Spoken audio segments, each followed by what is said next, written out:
Hello everybody, this is Manda of the Six, and welcome to another Base Game Plus build. These are builds in which I limit what I can use to base game content and the content of only one other pack. This could be one expansion pack, one game pack, or one stuff pack. These builds do not include the use of any custom content. This creates an interesting challenge as a builder, as well as makes these builds more accessible to others on the gallery, be it for simmers who have a limited number of packs installed in their game, or by simmers who are on console and do not have access to downloadable content, such as mods or custom content. Today's build uses content from Base Game and Strangerville. The broad concept that I had for this build was a repurposed observation facility that was changed to a bunker to accommodate up to 5 sims. This includes a bunk bed, one toddler bed, and a double bed. I kept the budget for this under 50,000 Simoleans, which is around a mid-range family budget in The Sims. For the exterior construction, I started off with an entrance, clean room, and a supplies closet. This is built up slightly on a platform and provides ladder access to the front of the bunker. This would likely be somewhere that the Sims would thematically gear up before venturing out into the wasteland for salvaging. The exterior is little more than a shack, very run down, and gives off the look of being a portable unit that could easily be transported to different facilities. Able to make use of several Strangerville decoration items to add different elements to the shack, such as the supply shelving and some of the grittier details to the build. This front building also has an outdoor bin and a small hand washing sink, so there is some utility to the room. For the clean room itself, it's purely decorative and a isolated room to add the ladder for basement access in. And I added a bunch of the nozzle wall decoration from Strangeville's Secret Laboratory to sell the look that this is where you'd get hosed down after coming in from a salvage run. For tile sets and for the choice of interior decoration, I went for tactile, bland, utilitarian, nothing truly customized. So that way it would help keep the unified look of something that could be mass produced. Then I had the idea of making a sheltered greenhouse using the platforming tools and opening up into the basement. I took inspiration from the circle house that James Turner made in one of his build challenge videos, which I will link down below, and the silo that he added into a farm build later on. This silo took a lot of tweaking, and I was fighting with the levels in order to make it work properly. What ended up working was opening up one of the corners of the silo. This technically makes the greenhouse outside but sheltered, functioning for the plants below. I think having the plants in the basement level might have been what messed with the game, but it works, and there's enough vertical clearance in order to have a tree and a bunch of plants within it.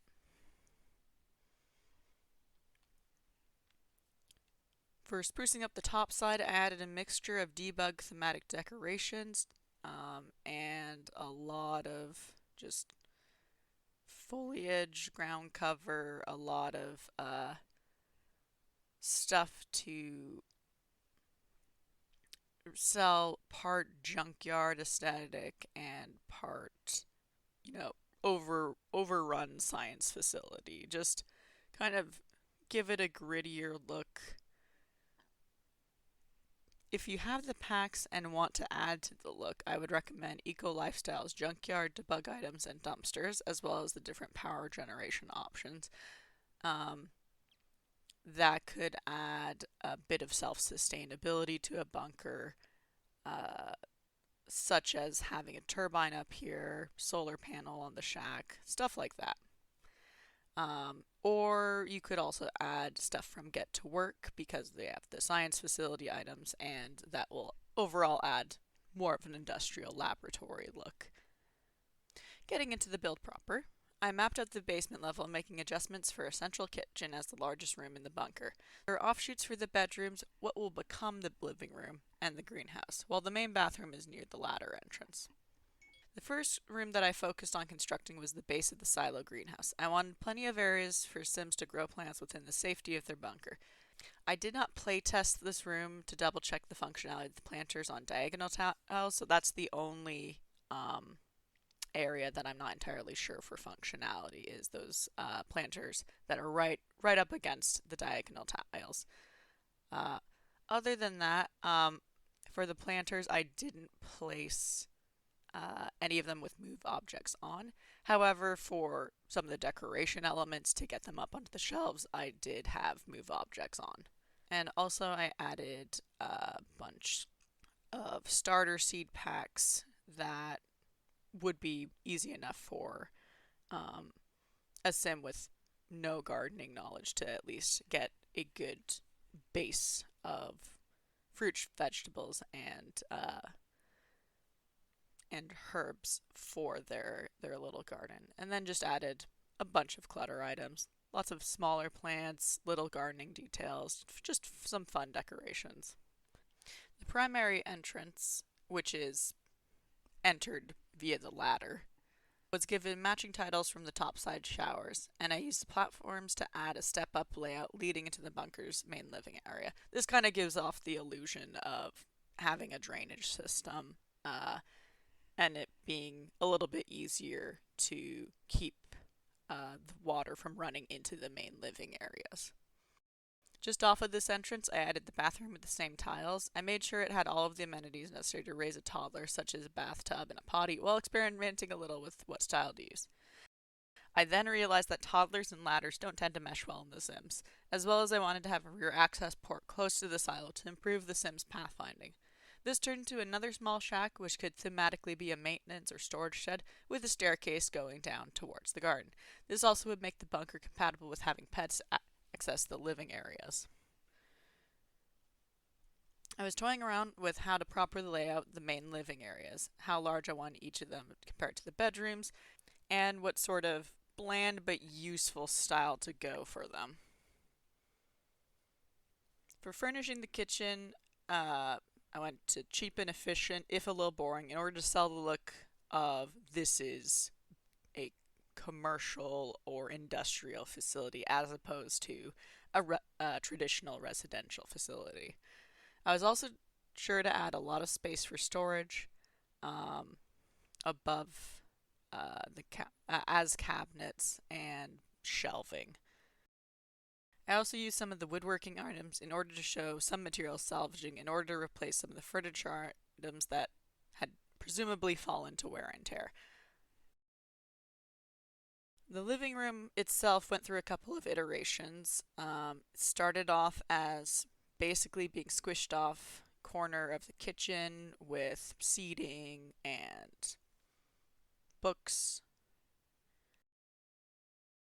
I spent a lot of time looking through the catalog for items to put on that side table, or to add to the clutter of the living spaces for a more lived-in look. Later on, the living room does become its own fully realized room separate from the kitchen, but at the moment I was kind of keeping the footprint of the bunker much smaller than what could feasibly fit in the lot. Before I made the living room separate, I decided to tackle how I wanted to lay out the bedrooms. I played around with more of a barracks look, but ultimately decided to have the double bed as a separate bedroom from the single bunk bed and toddler room. This allowed for setting back the bedrooms and creating a more visually interesting outline to the kitchen with how the entrances of these bedrooms connected.